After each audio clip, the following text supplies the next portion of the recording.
me tell you about a friend. It's Craig LeBlanc where the good times never end. Talking Parks and Rec, it's a show you gotta know. Welcome one and all to the Daily Parks and Rec Show. It's the Daily Parks and Rec Show. I'm really proud of who that's shaping me into today, and what I really fear in today's day and age is this and all the problems that it's creating for youth's development and youth's social skill. The whole aspect of people really developing their own character and the youth being able to get out and interact with one another is crucial to them developing so many important skills. And the Parks and Rec associations are really who foster that from the ground up. I mean, that's as essential as it gets. People can really shape tons and tons of their next steps moving forward in life. And I just really hope that sports and Parks and Rec just continue to grow rather than go the opposite way, and as technology becomes more and more prominent. Welcome back to the Daily Parks and Rec Show from the 2025 GRPA conference. In this episode, we're kicking things off with our first vendor feature of the week, PSG Energy Services. Wes and Marc join us to talk about powerhouse projects from lighting Little League fields to illuminating major venues like the Atlanta Braves and the University of Georgia. We dive into sports lighting, LED upgrades, solar innovation, and what Parks and Rec directors often misunderstand about energy solutions. Plus, Marc shares how youth sports shaped his journey all the way to Team USA. If you're looking to modernize your facilities, save on energy, or strengthen community identity through better lighting, this is the episode you don't want to miss. Let's dive in. All right, so we are live. This is Craig LeBlanc with the Daily Parks and Rec Show, live from the GRPA convention. We have our first vendor of the week. And so this is Wes and Marc with PSG Energy Services. So how's the convention going so far on day one?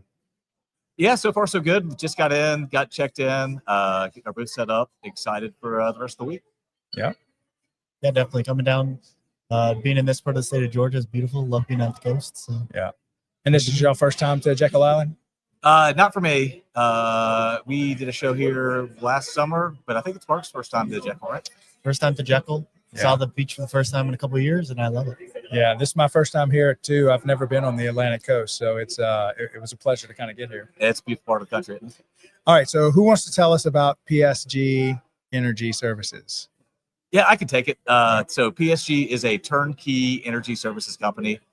We specialize in LED lighting, sports lighting, EV charging, and solar. So particularly for the Parks and Rec Show, we're showing off our sports lighting and LED lighting side of the house. We do a lot of ball fields going from your Parks and Rec all the way to Truist Park in Atlanta, Georgia, where we did the lights.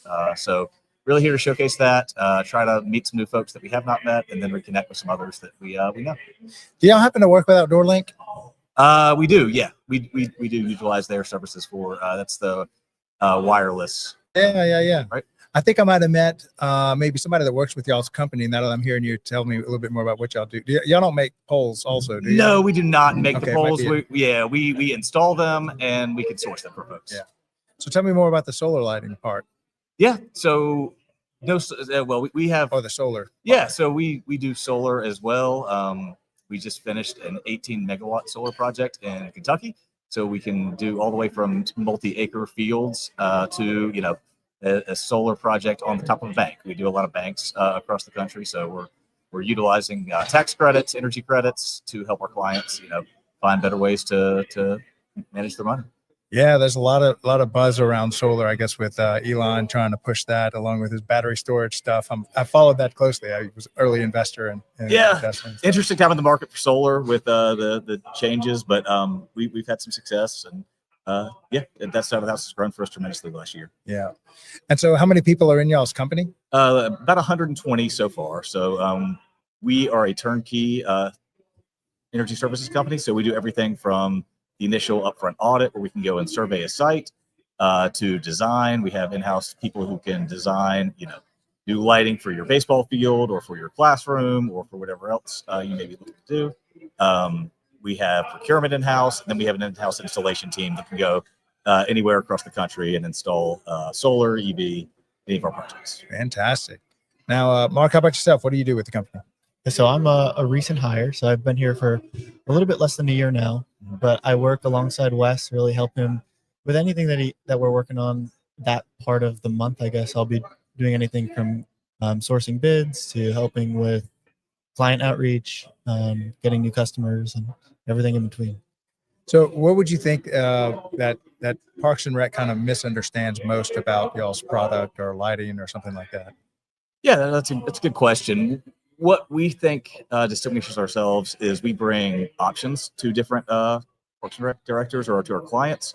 We're fairly vendor agnostic, so we've got several strong partnerships with different manufacturers that where if we're going to talk to a Little League baseball field, we may bring a different solution than we would if we're going to a large university. So we really feel like through our product knowledge and through our history in the business, we can bring a little bit different perspective to clients for their needs. Yeah, and I think another thing that is important to point out with Parks and Rec and just being involved with youth sports in general is the alignment that we could provide. Just having the ability to have worked with huge brands such as University of Georgia, Atlanta Braves, I think that allows the youth players to get a little bit more of a touch of identity along with the pros and the people that they look up to. So I think that's something that we can create an affordable option to create that connection, which is pretty unique. Yeah, fantastic. Well, I'll take this opportunity to play our promo for actual vendors. So we started the Daily Parks and Rec Show and DPRS Media Company in an effort to create media just for the Parks and Rec industry. And so we're, I guess at the same time, we're the best and the worst, the biggest and the smallest, because we're the only right now, as far as I know, nationwide that's making this. And we just kind of opened it up recently for vendors to kind of help us co-create this media company. So if you are a vendor out there, similar to PSG Energy, attending some of the great conferences like we're all attending with at GRPA, we have a little promo for you so that you can see how you can get involved and help us build the first media company for our Parks and Recreation. So I'll play this and we'll come right back and finish our conversation with Wes and Mark. Are you a vendor, brand, or service provider ready to connect with the heartbeat of local communities? At DPRS Media Co., we tell the stories shaping parks and recreation across America. Through podcasts, live streams, videos, and newsletters, we reach frontline leaders, city directors, and decision makers every single week. From youth sports and facilities to programming and policy, our audience is your audience. Sponsoring or partnering with DPRS Media Co. puts your brand in front of the professionals who build, budget, and buy for their communities. Launching a new product, growing your presence in public spaces, targeting cities, counties, or departments, DPRS is your trusted media partner. Whether you're in software, turf, aquatics, robotics, smart cities, or special events, partnering with DPRS puts your brand in the story. With commercials, interviews, social campaigns, newsletters, and live shows, we're your media team. Partner with us and grow your impact in the $200 billion parks and rec industry. DPRS Media Co. Stories that move parks and rec forward. Your audience is here. Let's meet them.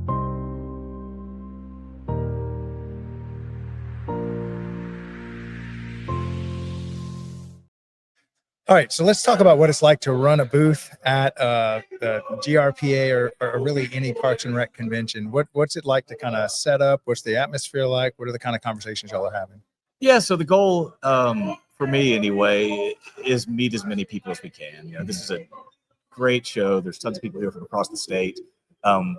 We've done projects, you know, all across the state, really all across the country, but specifically in Georgia, we've hit a lot of municipalities, a lot of cities and counties. We've got relationships with many counties that are already here, but we want to know more and tell our story to more. Mark was mentioning some of our bigger projects in Georgia. You know, we did the lights for the Atlanta Braves. We've done a lot of the lights for the University of Georgia. So we think it's really neat that we can put the same lights there as we can at a Little League baseball field and then try to get that connection with more folks that we either have met before or that we have not met and, you know, maybe looking to hear more about us. Yeah. Mark, what's it like running the booth? What are some of the questions y'all are getting? Well, this is my first conference, so to be here is honestly a blessing. I'm excited to just meet a lot of people, shake some hands, hopefully create new relationships.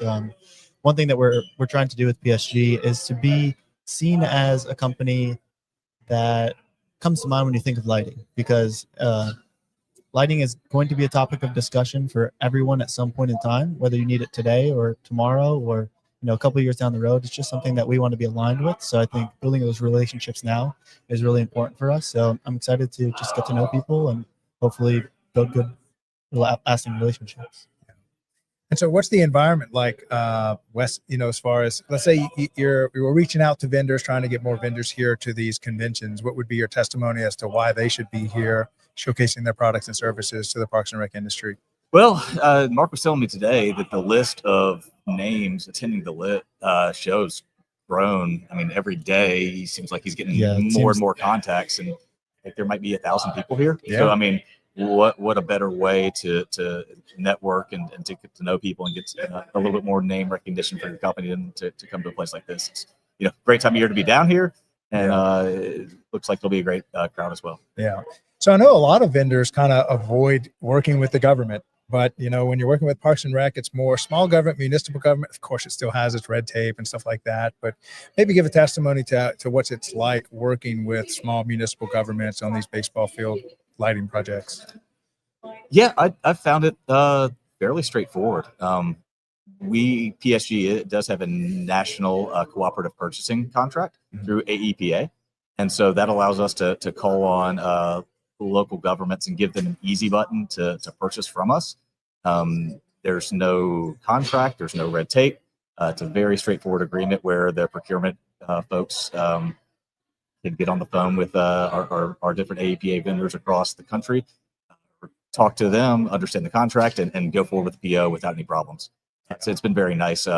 We got the contract a little over a year ago, and we've had a lot of success with it. Yeah. And so what do y'all think in general of just the community and the feel? Or did y'all attend yesterday's evening event, or plan on attending any other evening events?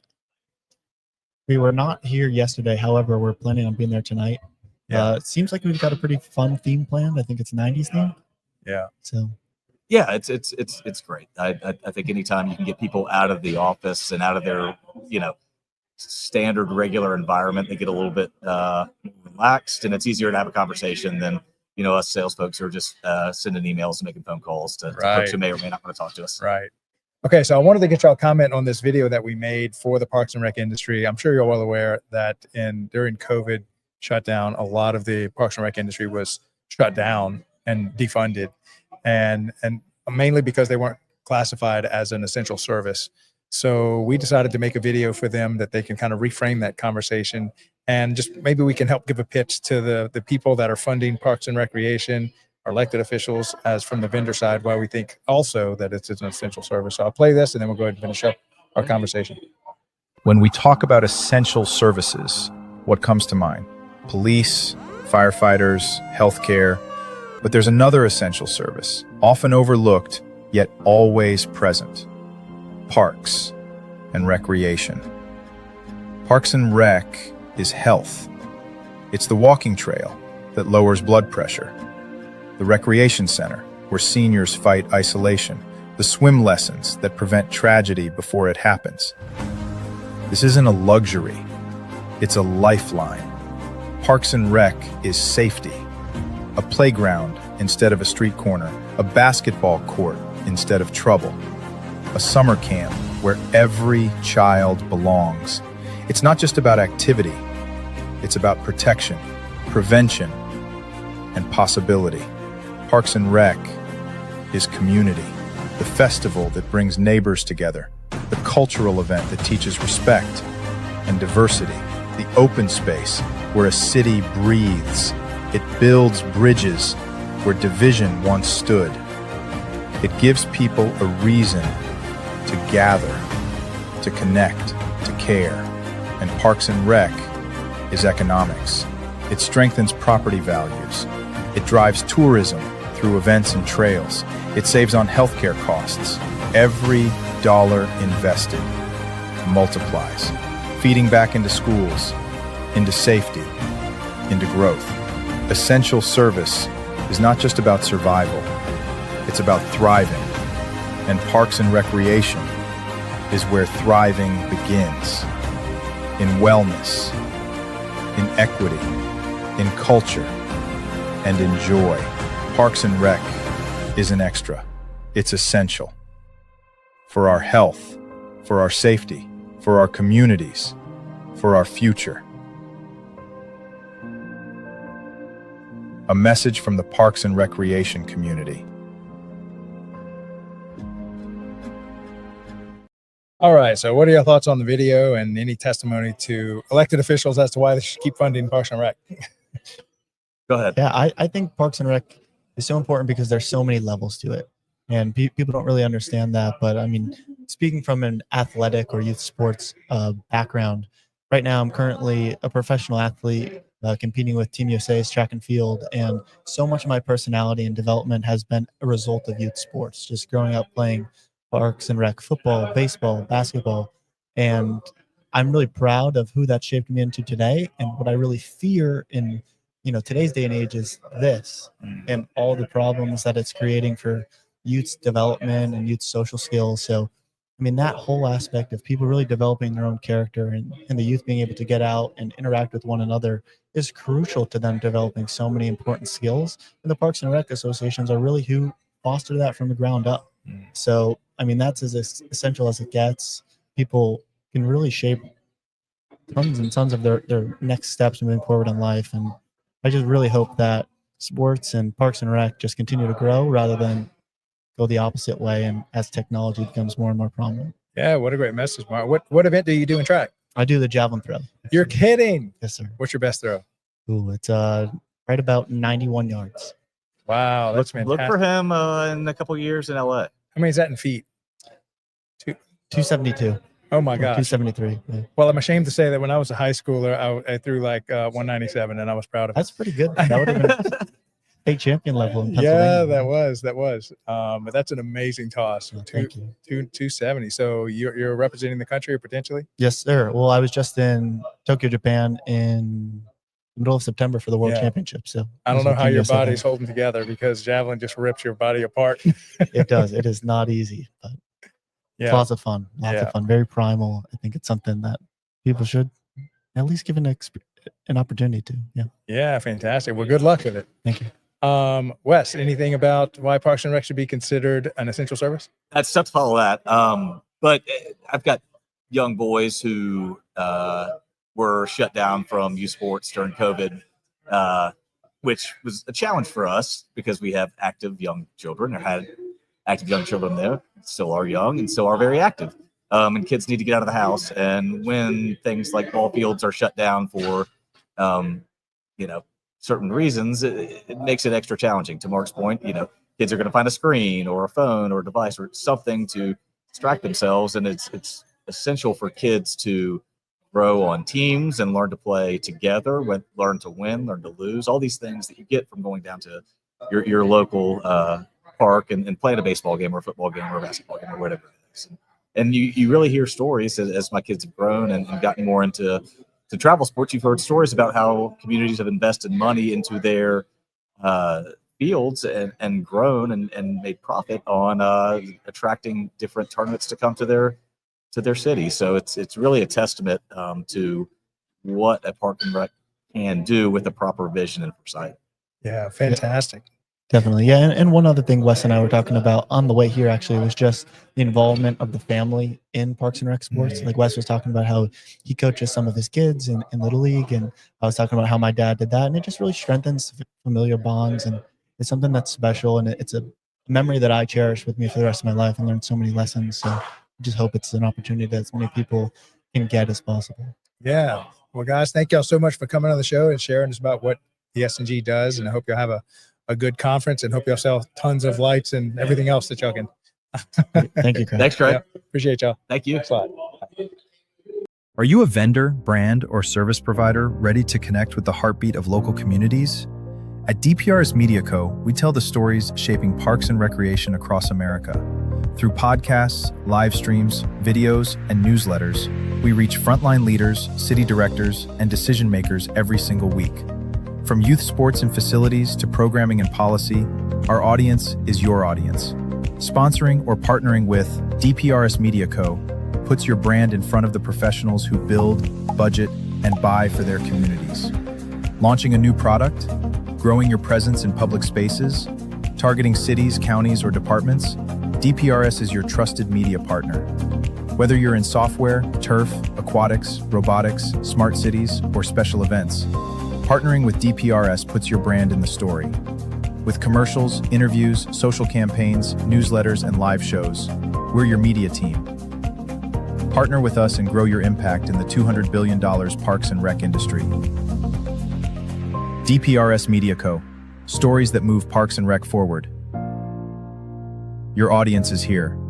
Let's meet them.